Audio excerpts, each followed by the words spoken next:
Magandang gabi. Kahapon, ito yung aking ganap na kumain kami sa isang Rai Rai Rai Rai restaurant na kung ibig sabihin isang Japanese restaurant dito sa Tagbilaran kasi inimbita kami ng aking kaibigan galing ibang bansa. Tapos, dinala ko yung mama ko para hindi siya mapag-isa sa bahay. Yun ang mama ko, pinag-anuhan ko ng kulay ng buhok.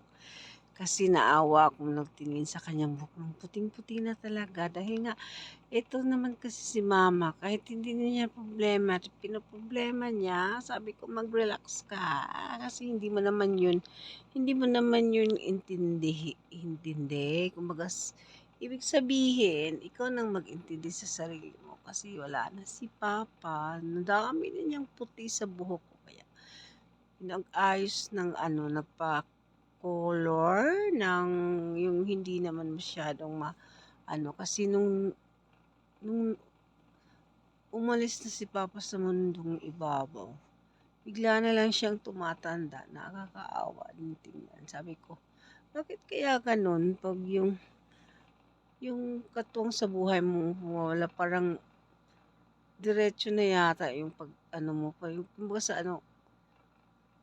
madali ka lang tatanda, pero depende siguro yun sa pagmo-mourn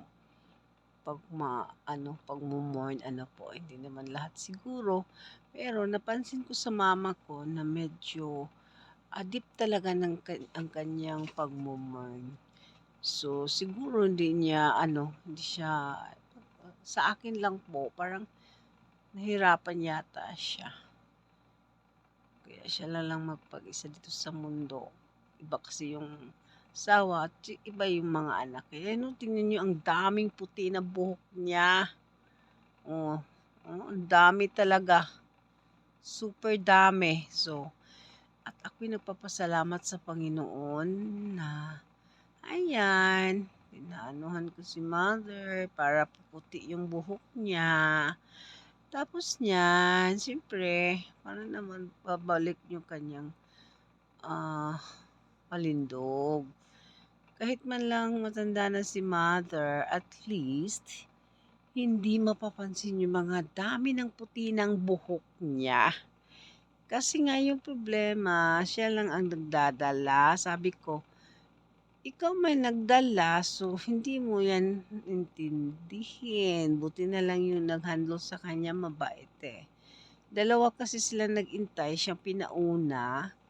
Kasi sabi niya, si ma'am mo nang unahin kasi maiksi daw buhok ng mama ko. Salamat naman, ay nauna siya. That I'm so excited na makita ang mama ko na hindi na puting-puti yung buhok kasi nakakaawa din. Sabi ko, Mama, you're so beautiful. Maganda ka. Pero nung nawala na si Papa, bigla na lang ganon. Pero at least healthy siya. No? Pero, gusto ko nga na mawala na yung mga puting-puti niya para naman mahibsan yung mata kong magtingin sa kanya, no po. So, ganun naman talaga tayong mga anak. Magtingin tayo sa ating mga magulang na dapat din natin intindihin, di ba po? So, thank you din. Thank you po sa iyo, Lord, na binigyan mo rin ako ng lakas na makaano din sa aking ina. Of course, sa mga kapatid ko, lalo sa mga anak ko, of course, I hope na lahat ng mga anak ko din ay umiintindi din sa kanilang sarili. Nag-love din sila sa kanilang sarili para naman si Lord, happy sila. Happy si Lord na ikaw din, happy na inaalagaan mo yung sarili ko. At before that, pagkatapos niyan, iniwanan ko si mama sa kasi pumunta ako ng hospital kasi grabe yung ubo ko.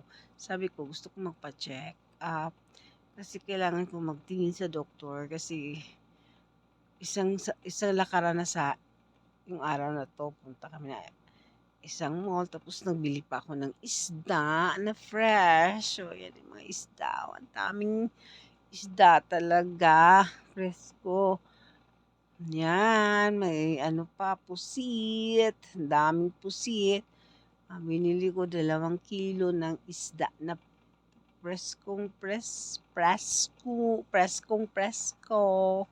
presko.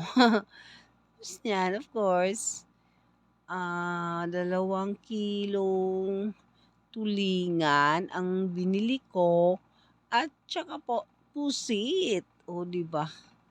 Ang sarap talaga ng pusit. So, ayan. Yun ang inaano ko at salamat naman. Salamat po ng panunood. Bye!